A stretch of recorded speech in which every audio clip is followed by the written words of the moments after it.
In this video, we're covering every watering mistake: the schedule problem, the depth problem, the pot problem, the seasonal mistake, and the symptoms that tell you exactly what's going wrong before it's too late. Stay until the end, because the most dangerous watering mistake is one that looks like good plant care right up until the plant dies. The most common watering mistake is also the most well-intentioned one. People set a schedule, once a week, twice a week, every Sunday, and stick to it regardless of what the plant actually needs. The problem is that a plant's water requirements are not fixed. They change continuously based on 4 variables: light, temperature, season, and the plant's current growth stage. In summer, near a bright window, a pothos might need watering every 10 days. In winter, in the same pot, in the same position, it might need watering every 3 to 4 weeks. The plant's metabolism has slowed, the days are shorter, there is less light driving photosynthesis, and the soil is evaporating moisture far more slowly. Water that plant on a weekly schedule through winter and the soil never dries out. The roots sit in moisture they can't use. Oxygen disappears from the soil.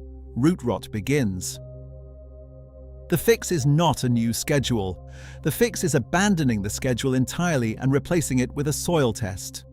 Before you water any plant, check the soil, not the surface. The surface dries out within a day or two, regardless of what's happening deeper. Push your finger 2 to 3 centimeters into the soil. If it feels damp at all, wait. Come back in 3 days and check again. For drought-tolerant plants, succulents, snake plants, ZZ plants, cacti, wait until the soil is completely dry all the way to the bottom of the pot before watering again. For moisture-loving plants, ferns, calathea, peace lilies, water when the top half of the soil is dry. The specific threshold changes by plant. The principle is always the same. Let the soil tell you, not the calendar. If this is already changing how you think about your plants, subscribe. The second mistake is one most people don't know they're making because the plant looks watered from the outside. When dry soil is watered too quickly or only a small amount of water is added, the water runs off or sits in the top centimeter without penetrating deeper. The root zone, which sits in the lower 2/3 of the pot, stays completely dry. The plant looks watered. It isn't. Over time, this creates a plant that is simultaneously overwatered at the surface. The top layer stays wet enough to encourage fungus gnats and surface mold, and underwatered at the roots, where no moisture is reaching. Both problems at once from the same watering routine. The fix is to water thoroughly and slowly. Pour water gradually around the entire surface of the soil, giving it time to absorb rather than run straight through. Continue until water flows freely from the drainage hole. That confirms moisture has reached the entire root zone. Alternatively, bottom watering. Place the pot in a tray of water for 20 to 30 minutes. The soil draws moisture upward through capillary action and absorbs evenly from the bottom up. This is particularly effective for plants that have become hydrophobic, where the soil has dried out so completely that it repels water rather than absorbing it. One sign your plant has been surface watered for too long. You water it. Water appears immediately at the drainage hole, but the soil still feels dry 2 inches down. The water has found channels through the dry soil rather than saturating it. Bottom watering fixes this completely within 1 or 2 sessions. The pot you choose changes how your watering affects the plant more than almost any other factor. 2 identical plants, identical soil, identical watering, one in the right pot and one in the wrong pot, will have completely different outcomes. The first pot problem is size. A pot that is too large holds far more soil than the plant's roots can use. The roots absorb water from their immediate area, but the excess soil surrounding them stays wet for weeks. Every week of wet soil in that outer zone is a week of oxygen deprivation for any roots that reach it. Oversized pots are one of the most reliable ways to cause root rot in a plant that appears to be watered correctly. Go up only 1 size when repotting. The roots should fill most of the pot's volume. A slightly snug plant is significantly healthier than one drowning in excess soil. The second pot problem is drainage. A pot without drainage holes is not a pot. It is a bucket. Water accumulates at the base and has nowhere to go. Eventually, the lower root zone is permanently saturated, regardless of how carefully you water from the top. The only solution is a drainage hole. If you love the look of a decorative pot without drainage, use a nursery pot inside it. Water the plant, let it drain completely, then place it back in the decorative outer pot. Never let it sit in standing water. The third pot factor is material. Terracotta is porous. Water evaporates through the walls, the soil dries faster, and roots can access oxygen through the pot itself. Sealed ceramic and plastic hold moisture significantly longer. For drought-tolerant plants, terracotta is the safest choice. For moisture-loving plants, sealed pots are fine. The mistake is using a sealed pot for a plant that needs to dry out quickly. Most houseplants go through a period of reduced growth or full dormancy in winter. Their metabolism slows, they stop pushing new leaves, their water requirements drop dramatically, sometimes by half, sometimes more. A plant that needed watering every 10 days in summer may only need watering once every 4 to 6 weeks in winter. The soil dries more slowly because there is less light driving evaporation and less growth consuming water. Watering on the same schedule year-round is one of the single most common causes of winter plant death.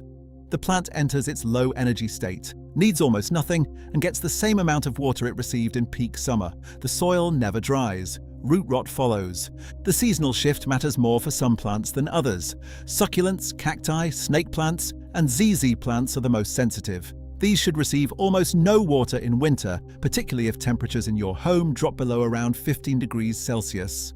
Tropical plants like Monstera and Pothos reduce but don't eliminate their water needs in winter. The soil test principle applies even more critically in winter. Before you water any plant between October and March, check the soil. If there is any moisture at all, wait another week. In winter, erring toward underwatering is almost always the safer choice. The water itself matters, and most people never think about it. Tap water in most cities contains chlorine and fluoride. Chlorine is added to kill bacteria. Fluoride is added for dental health. Both are harmless to humans at the levels used. But some plants, particularly those from tropical environments where rainfall is naturally soft and mineral-free, accumulate fluoride in their leaf tissue over time. It shows up as brown, crispy leaf tips that start at the edges of older leaves and gradually spread inward. The plants most sensitive to fluoride and chlorine are peace lilies, calathea, spider plants, dracana, and most palm species. Snake plants and pothos are relatively tolerant. Orchids are highly sensitive.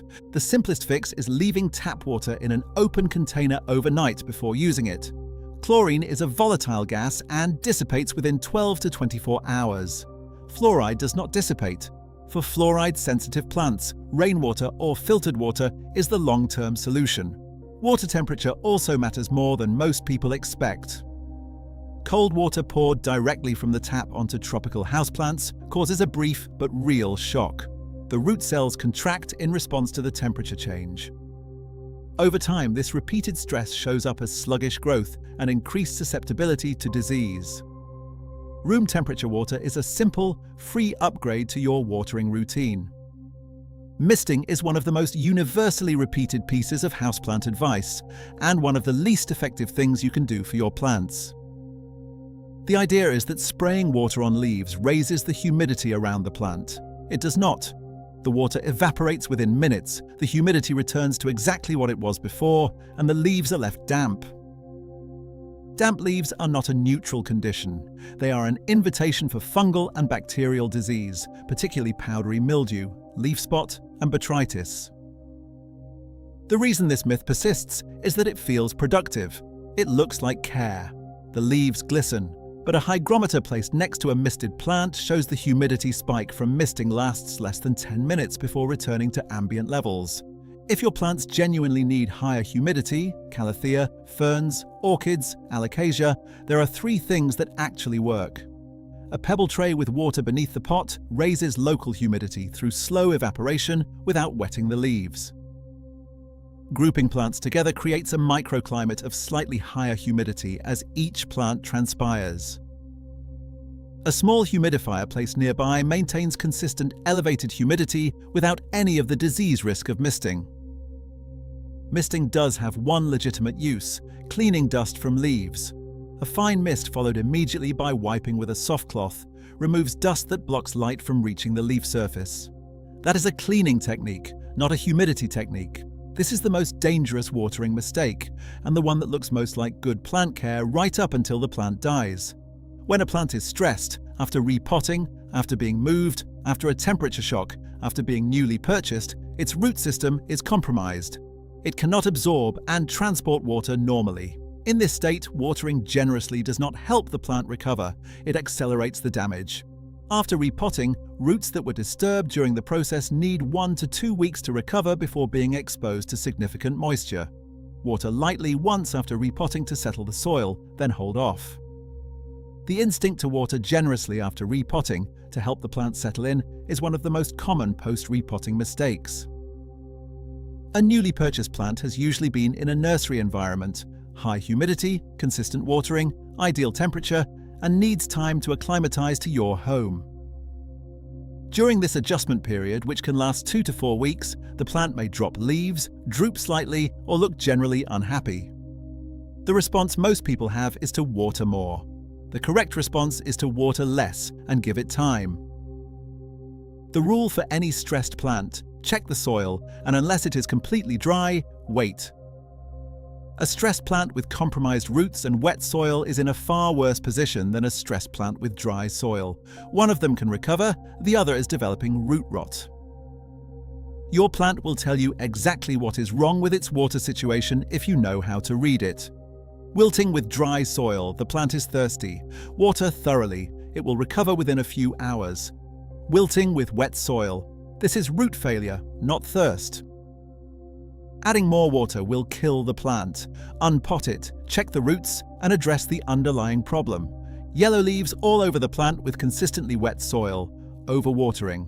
The roots are suffocating. Reduce watering frequency immediately and check for root rot. Yellow leaves on the lower half only. Soil conditions normal. Natural senescence. The plant is shedding its oldest leaves. Normal and nothing to fix. Brown, crispy tips. Not a watering volume problem. Low humidity, fluoride in tap water, or dry air from heating vents. Change the water, not the watering frequency. Leaves dropping while still green. Environmental stress. The plant has been moved, repotted, or exposed to a temperature change. Reduce watering and give it time. Soft, mushy stem near the soil. Stem rot from overwatering. Cut back to healthy tissue, dry the cut, repot in fresh dry mix. Severely reduce watering going forward. Let's bring it together. Stop watering on a schedule. Check the soil every time. Let the plant tell you when it's ready. Water thoroughly when you do water, slowly, all the way through until it drains from the bottom. Get the pot right. One size up. Drainage hole. Terracotta for drought-tolerant plants. Change your watering in winter. Your plants have slowed down. Your watering should slow down with them. Leave tap water overnight. Room temperature only. Rainwater for your most sensitive plants. And stop misting. It does not raise humidity. It raises disease risk. If your plant is showing any of the symptoms we covered and you're not sure what it means, describe it in the comments. I read every single one and I'll help you figure out what's going on. If this changed how you think about watering, subscribe. Every week we cover a new plant topic in exactly this format, and the library is growing. You won't need to guess anymore.